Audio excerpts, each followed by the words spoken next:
حبايبنا مشتاقين لكم وآسفين على الغيبة الطويلة. شلونكم؟ شلون صحتكم؟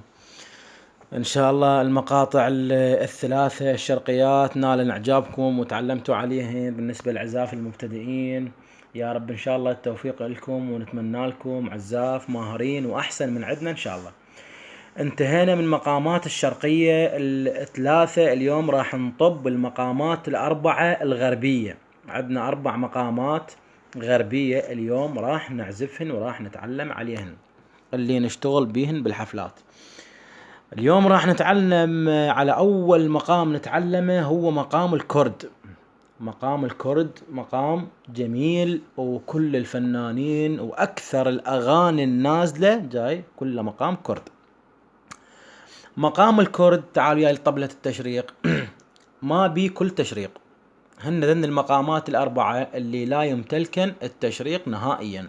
زين، اليوم راح نتعلم هسه أول مقام هو بالغربي، المقام الكرد.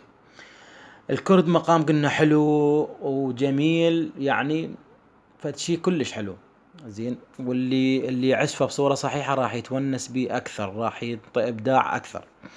تعالوا يا خلينا نشوف مقام الكرد شلون يبدي وشنو هو درجاته وشلون يصعد وشلون ينتهي.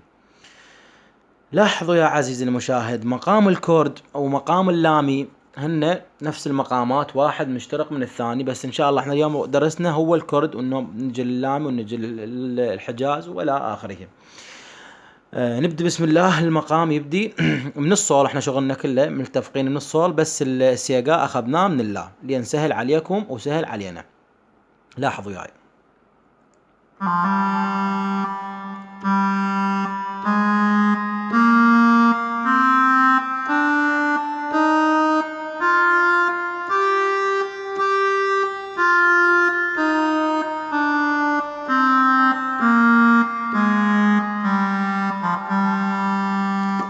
هاي درجات مقام الكرد، راح نعيده ننزل بيه نزول، شوفوا شلون يصعد وشلون ينزل.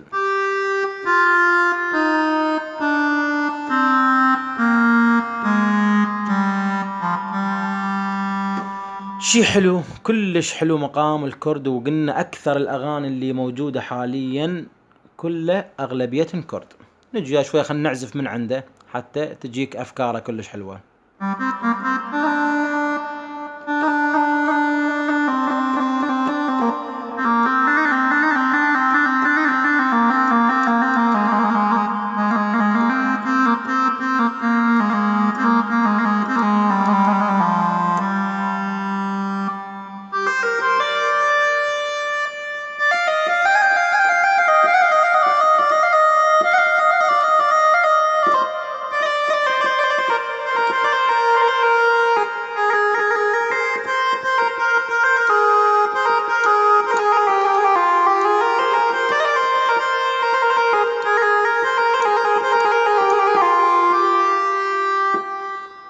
مقام جميل وإله روحية حلوة وإله ذوق كلش خاص. أنا طبعا آسف لأنه قلت لكم أني أصور من الموبايل، لأنه ما عندي أحد مساعد اللي يفاني أصور، يعني ما أقدر أستخدم هواي شغلات.